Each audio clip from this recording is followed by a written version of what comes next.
Hey guys, my name is Chloe and today I'm going to teach you 3 ways to organise your footage in a Premiere Pro timeline. So in my last video, I talked you through how to go through your footage super fast in Premiere Pro and how to get sort of those hundreds of clips that you have into just one timeline. This video is kind of like a follow-up to that one. Once you have all the footage on your timeline, how can you organise it in such a way that you can easily identify clips? So it's pretty simple and we're going to be using space, colours and markers. Having your clips organised makes them way easier to find so that later when you're really in the zone, when you're editing, when you're thinking back to a certain shot or clip that you want to include, you don't have to go through the whole timeline. You can locate exactly where it is. And so basically it saves time later on.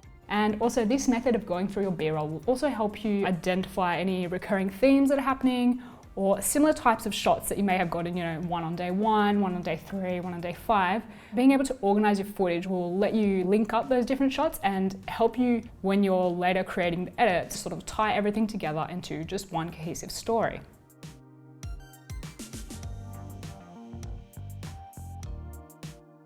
So there are 2 ways in which you can use space, and the number one is leaving gaps on your timeline. So since this timeline of footage that you've made isn't a timeline that you're going to be directly exporting, you can leave gaps to sort of separate certain sections. So for example, you could leave a small gap to separate sort of 2 filming locations and then a bigger gap to separate 2 filming days. So basically leaving gaps is a super simple method that allows you to sort of visually separate different sections of the timeline. So when you zoom out as a whole, you can easily see the different days that you have. So the second tip using space is using the different tracks on the timeline. So this is also very simple. What you're going to do is look through your footage and any clip that you really like or you think, wow, like that's a really good take, you can draw attention to that clip by just lifting it up onto track number 2. And now when you zoom out and just look at the whole timeline as a whole, you can see the ones that you selected as favorites, they stick out. It's pretty useful when you're starting off your edit because especially for online platforms like YouTube, you want to grab the viewer's attention in the first few seconds. So when you've already identified sort of your favorite B-roll shots, when you're creating the opening sequence for your edit, you can already see, okay, like what are my standout shots? What's going to grab the viewer's attention straight away? So this technique, it's useful for all stages of your edit, but particularly when you're starting off and you just want to use like your strongest takes. You can also use this technique if you have 3 or 4 takes that like are almost identical but not quite the same. You can lift up the one that you like the best up onto the second track so that later when you're looking back, you don't have to watch those 4 takes again. You can just see that, oh, you've already selected this one as the favorite, but the other ones are still there in case you want to go back to them. So that's another way that you can use tracks. So Premiere Pro allows you to color your clips different colors so that you can easily group them into categories and easily identify them later on. And it's a super useful feature. So to change the color of a clip, all you have to do is right click, go to label, and then from there you have 16 different colors to choose from. And then if you go to your preferences, you can actually customize all of these colors. So I've already changed some of these. I find that some of the default ones that Premiere Pro provides aren't necessarily the best. I actually find the lighter colors work better because if you look at the waveforms, they're actually a lot more visible when you have the lighter colors. If you have the more dark colors, the waveforms are harder to see. So I've customized my colors to make them sort of work better for me in the timeline. You can also change the label name. So some of the colors, the names are a bit weird, I find. So for example, cerulean, like you could change that to light blue if that made more sense for you. It's not just blue, it's actually cerulean. So I know what you may be thinking, who has time to go through every single shot, right click, label and pick a color? No one has time to do it that way, but there is a quicker way and it's using keyboard shortcuts. So let's open up the keyboard shortcuts window.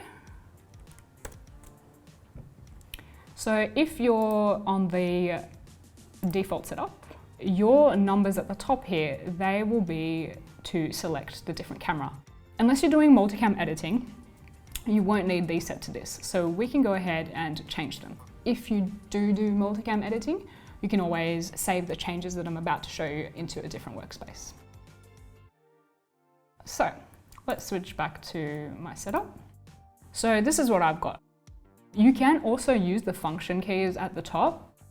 If you are on a Mac, I believe you have to press the FN key on your keyboard while holding that key to make it work. Just bear that in mind. For Mac, you might need an extra keystroke to get those colors. Last thing you want to make sure is that selection follows playhead is ticked here. So this is gonna mean that the clips that are under your playhead are automatically selected, which will save you a lot of time, so you don't have to manually select the clips each time.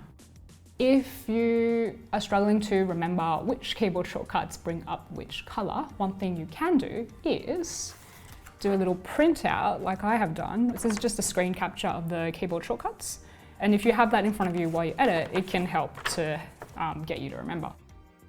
So you can also do like the little sticky things on your keys, but if you don't have time and are not bothered for all that, you can literally just get a screen capture to print out, and that works just fine.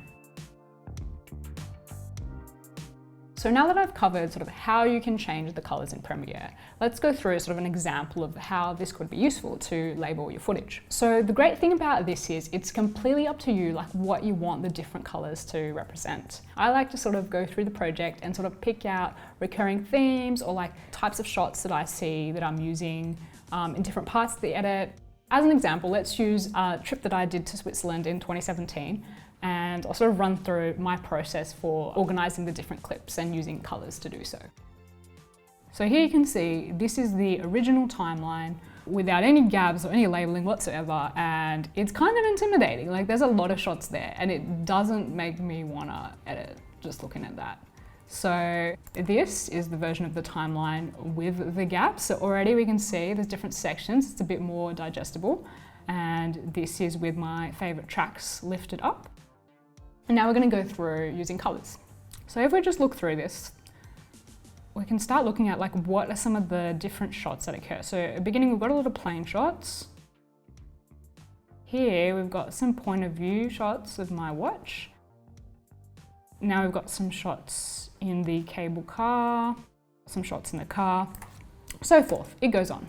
So basically what I've done after looking through all that footage, I've come up with a list that I've got here. And this is usually what I write for when I'm doing a project. So what I do is sort of on the left here, I just write down like the keyboard shortcut that I've set with the color next to it. And then here I write the type of shots. The ones that are here, like they're the kind of default colors. So I tend to not to assign like a category to those because it might get a bit confusing on the timeline. So let's start going through the footage and labeling it. I'm going to start using the drone footage as an example.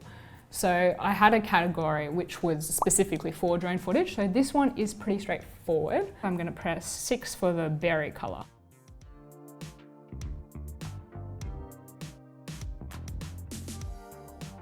This one has a car in it. And so I'm going to label that the cerulean color or light blue, because I might use that shot to like tie into some of the footage I had in the car. That's just something to keep in mind. Some footage may fall into different categories, and then it's up to you which one you sort of want to highlight to like your future self when you're looking back at the edit, if that makes sense.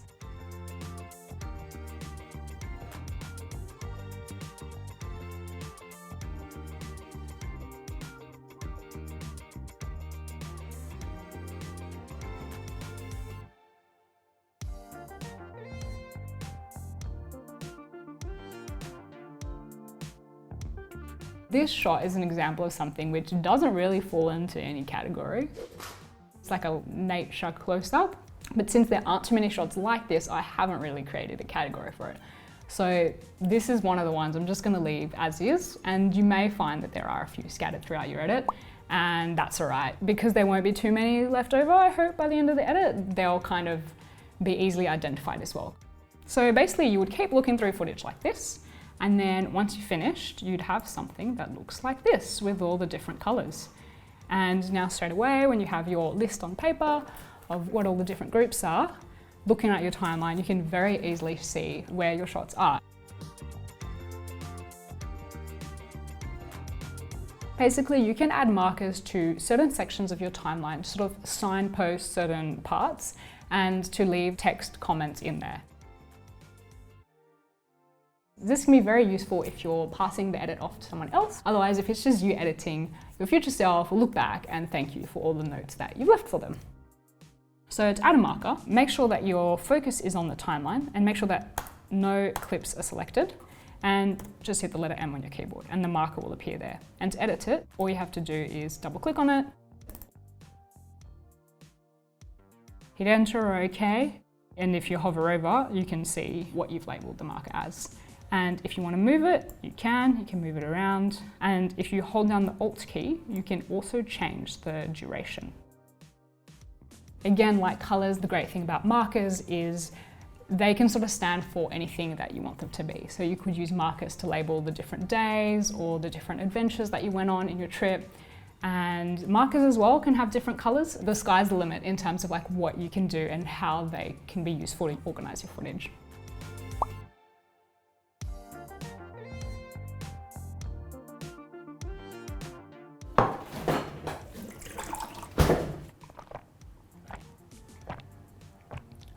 So that's it. 3 ways in which you can organize your footage on your Premiere Pro timeline. So I hope you guys were able to get something out of this video and hopefully learn new things. If you have any tricks of your own that you use to organize footage, or perhaps you have a different workflow altogether, I'd love to hear it. Yeah, and if you'd like to see more videos from me, please hit that subscribe button. That's it from me today. I hope you're having a wonderful day and I will see you guys in the next video.